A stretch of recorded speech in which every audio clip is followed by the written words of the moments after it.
Buenos días, soy la doctora Astrid Pérez y el tema que vamos a abordar el día de hoy serían los estrabismos incomitantes.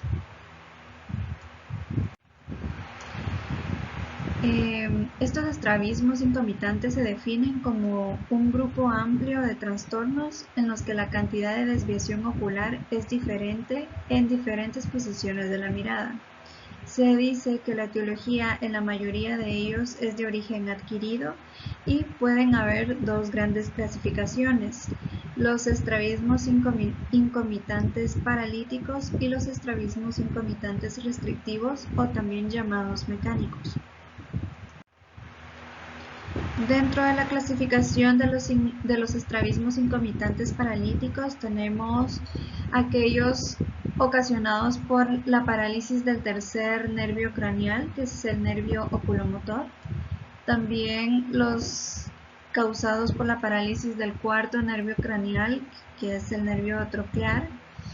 Los causados por la parálisis del sexto nervio craneal, que es el nervio abducens.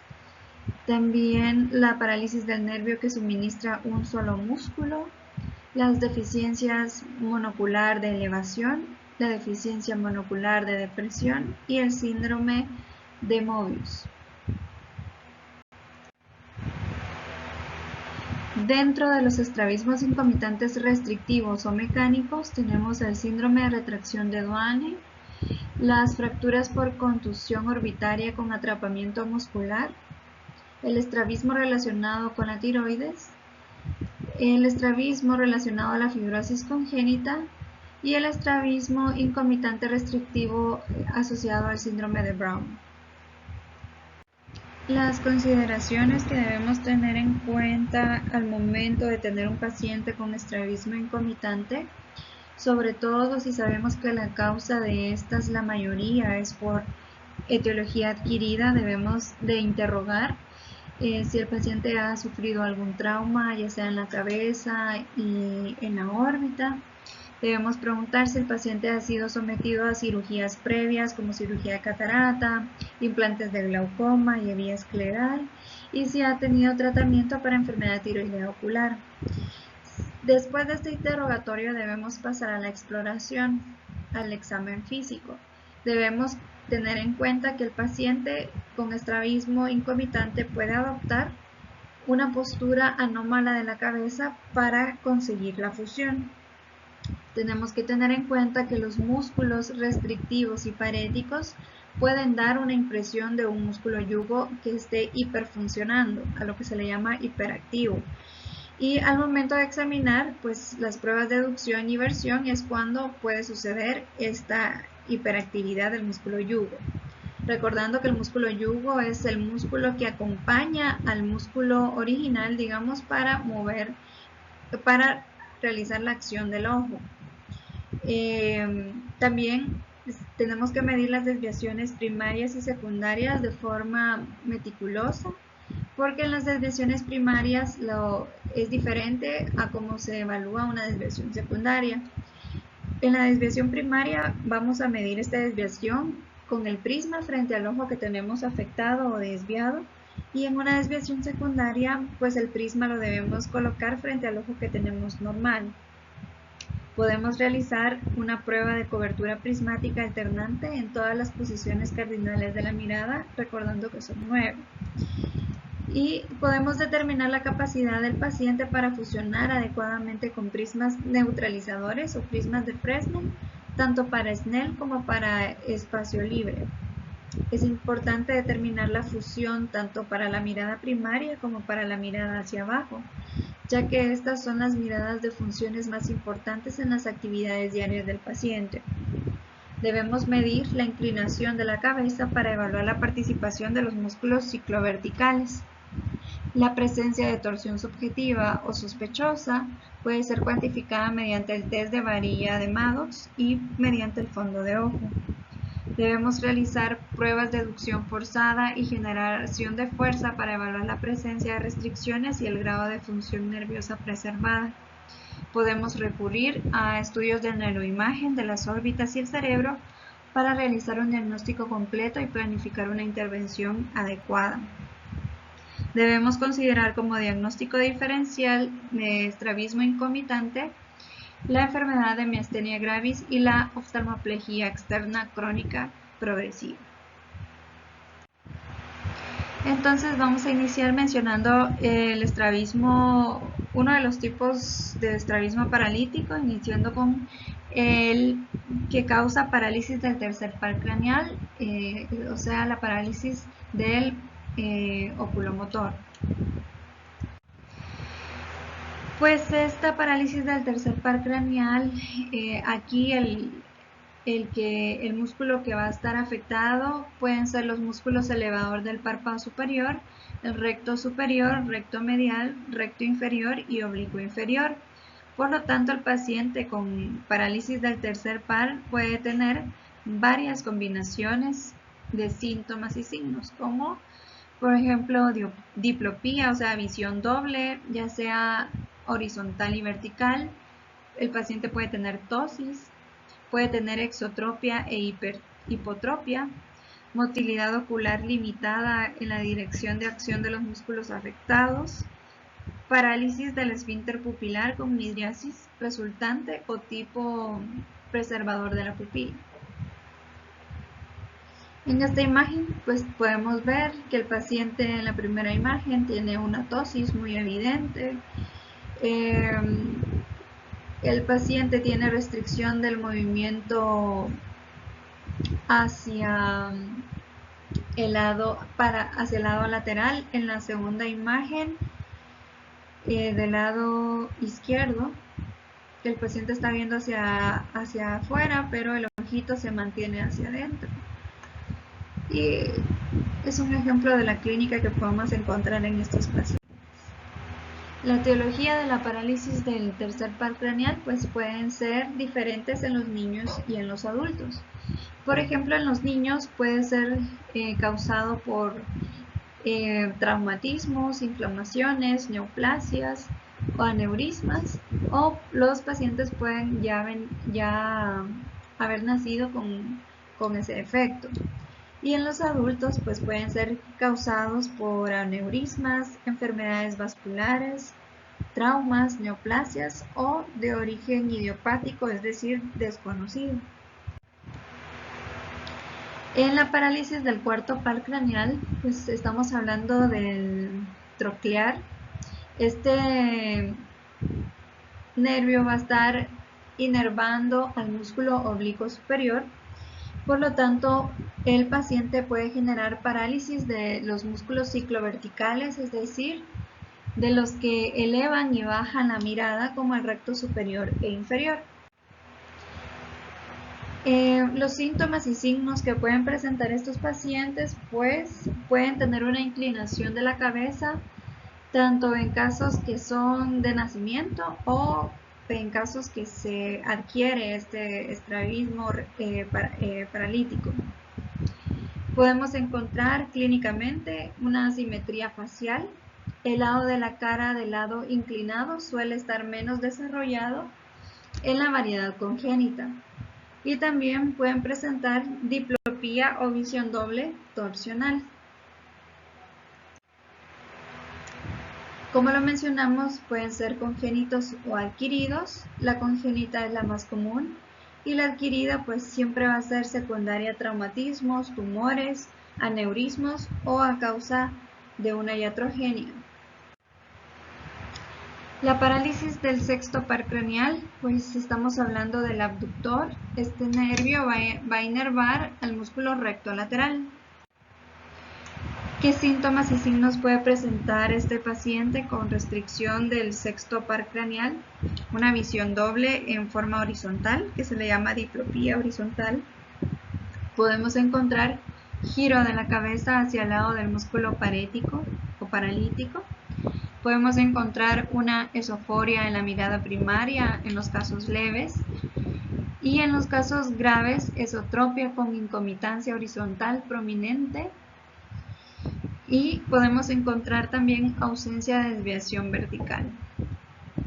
Aquí tenemos una imagen, la imagen superior, tenemos al paciente en la posición primaria, que es viendo hacia el frente, y vemos que el paciente tiene una endodesviación del ojito derecho hacia el lado nasal. Y aquí le estamos pidiendo al paciente que eleve la mirada y vemos como el ojito izquierdo está igual dirigiendo la mirada no superior sino hacia el lado nasal superior. La etiología por la cual podemos tener un paciente con parálisis del sexto par craneal pues son diversas. Podemos mencionar infecciones, traumatismos, neoplasias, trastornos vasculares sistémicos, trastornos hematológicos sistémicos, hipertensión intracraneal y trastornos inflamatorios e idiopáticos. Los principios de tratamiento, si tenemos un paciente con este tipo de parálisis, pues son varios. Podemos determinar que si la causa es vascular o después de una infección, estos pacientes van a mejorar con el tiempo. Es prudente esperar de 3 a 6 meses para la recuperación antes de considerar una intervención quirúrgica. También podemos utilizar otros métodos conservadores como una oclusión monocular, o sea, cubrir un ojo o parchar un ojo, utilizar prismas esmerilados o de Fresnel para ayudar al paciente a fusionarse y continuar con las actividades diarias de la vida. En casos leves, pues los pacientes pueden optar por una postura de cabeza, o sea, inclinar la cabeza de forma leve, o podemos considerar en ellos colocar la toxina botulínica en el músculo antagonista para prevenir la contractura y ayudar a la recuperación del músculo parético. Y si estamos hablando ya de un tratamiento quirúrgico, pues el objetivo que se debe manejar en estos pacientes en cirugía es incluir la fusión en la mirada primaria con una postura mínima de la cabeza. Si hablamos de el estrabismo concomitante de deficiencia de elevación monocular, estamos también hablando de la parálisis del doble ascensor. Estamos hablando del recto superior. La causa pues es congénita o adquirida. Si es adquirida, pues estamos hablando que es secundario a enfermedades cerebrovasculares, a tumores, a infecciones como sarcoidosis y otras enfermedades infecciosas. ¿Qué signos y síntomas vamos a encontrar en estos pacientes? Pues limitación unilateral de la mirada hacia arriba por encima de la línea media con toses. Podemos también encontrar hipotropia, limitación de la elevación tanto en la abducción como en la aducción. Es decir, cuando le pedimos al paciente que mire hacia afuera o hacia adentro, tenemos limitación en la elevación. La postura anormal de la cabeza en forma de elevación del mentón para la fusión es otro hallazgo que podemos encontrar en estos pacientes. También podemos encontrar una pseudotosis, además de tosis verdadera, y una deficiencia adquirida se va a presentar con inicio agudo con visión doble en posiciones primarias y en la posición con la mirada hacia arriba.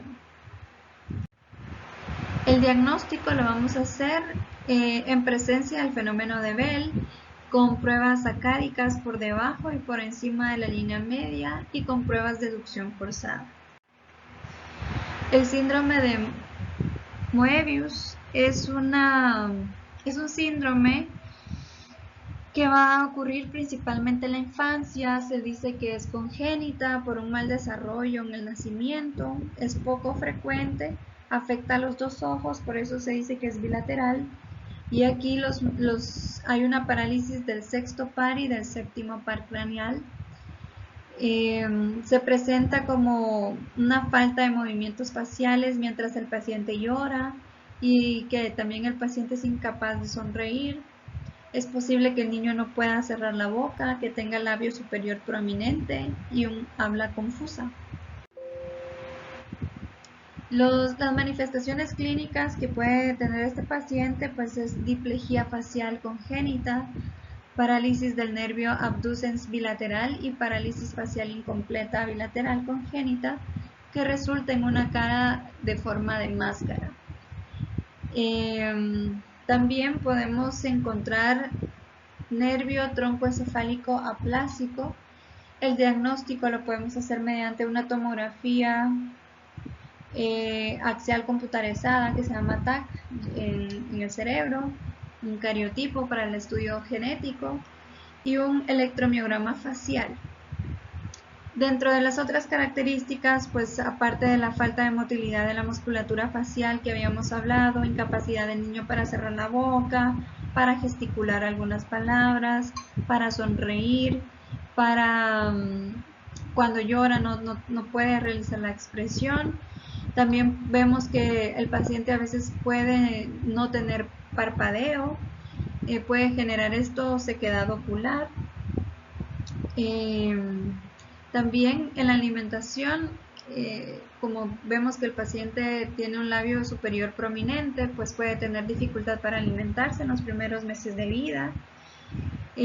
Puede generar disartria, problemas en la articulación del lenguaje y movilidad de la lengua, hipotonía, malformaciones musculoesqueléticas como pies ambos, oligodactilia, que es la falta de desarrollo, ausencia completa de dedos en las manos y en los pies. En los estrabismos restrictivos,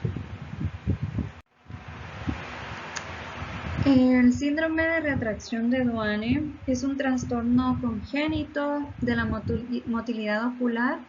Se va a caracterizar por la limitación de la abducción y aducción, es decir, limitación en el movimiento hacia la mirada hacia lateral y hacia nasal. También hay un estrechamiento de la fisura palpebral al intentar realizar el movimiento hacia nasal o aducción. Es más común en mujeres, generalmente afecta solamente un ojo, se dice que en un 75% el ojo izquierdo es el más afectado y se han descrito herencias tanto esporádicas como autosómicas dominantes.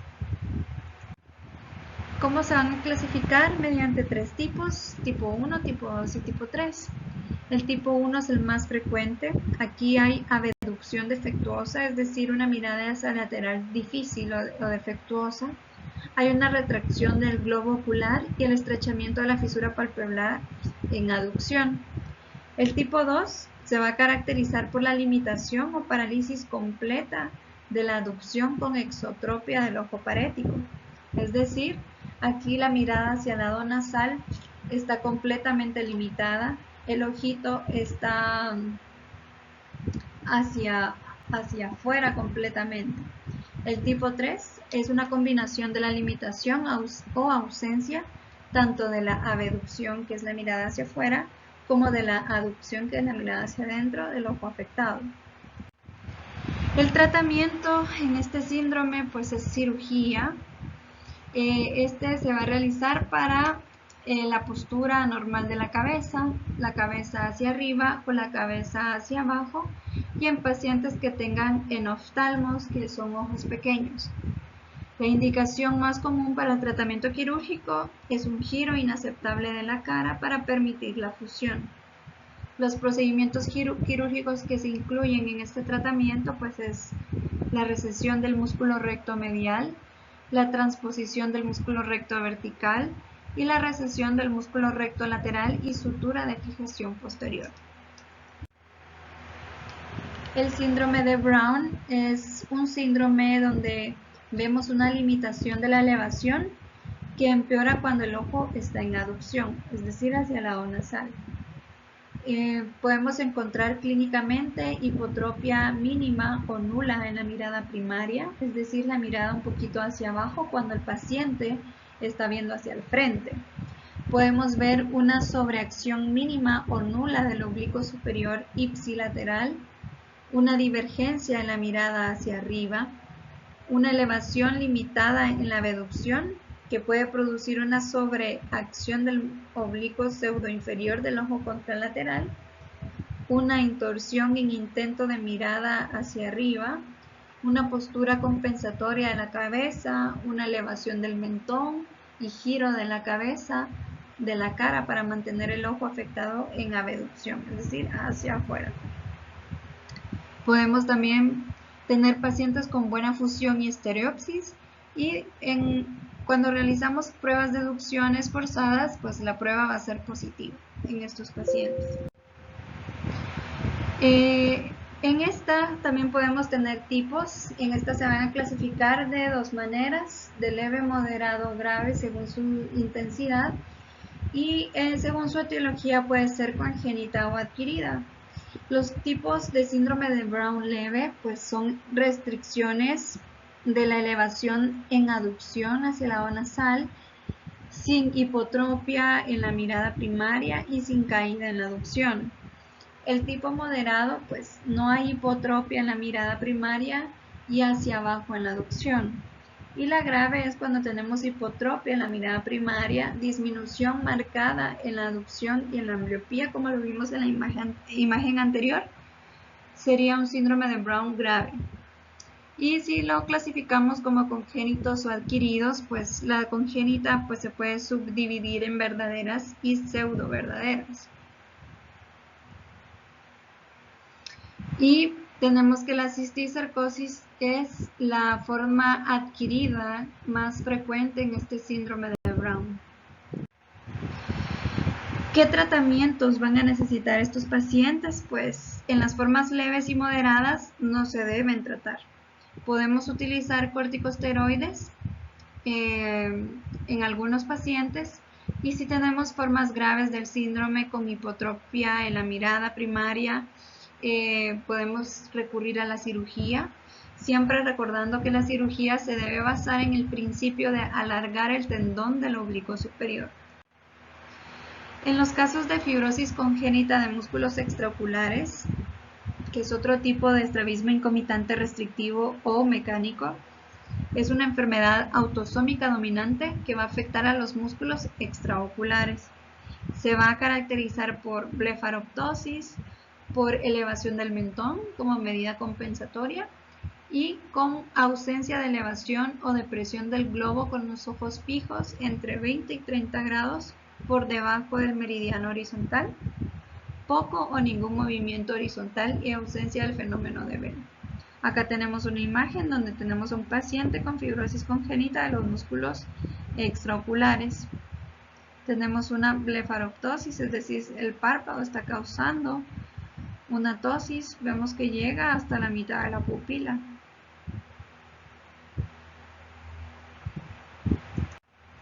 El tratamiento que deben tener estos pacientes, el objetivo debe ser despejar el eje visual, aliviar las posturas dominadas, alinear los ojos en posiciones primarias. Y en caso de tosis, el cabestrillo frontal es el pilar para la reparación de estas. En los pacientes que pues este estrabismo incomitante sea causado por fractura, por exposición orbitaria, pues debemos estimar que es más o menos frecuente en el 58% de los pacientes. Se va a presentar como un estrabismo restrictivo específico con diplopía en la mirada, es decir, con visión doble hacia arriba y hacia abajo, debido al atrapamiento del tejido blando en el fragmento fracturado. Los pacientes, como los vemos en esta imagen, pueden tener un hematoma bastante visible, hipoestesia a lo largo del nervio infraorbitario y en oftalmos debido a la herniación del contenido orbitario hacia el seno maxilar. El diagnóstico lo podemos hacer mediante radiografía simple, vista de Waters y la tomografía computarizada. El tratamiento para los que tienen fracturas por exposición orbitaria y estén causando este estrabismo, pues en las fases iniciales de la lesión, la cirugía debe suspenderse hasta 2 semanas hasta que desaparezca el edema. Se debe realizar un seguimiento estrecho del paciente que tenga visión doble seriada y debemos utilizar gráficos de Hess. La cirugía debe posponerse si hay suficiente área libre de visión doble en la mirada primaria y hacia abajo, y se debe realizar cirugía para el paciente que tenga un enoftalmos significativo.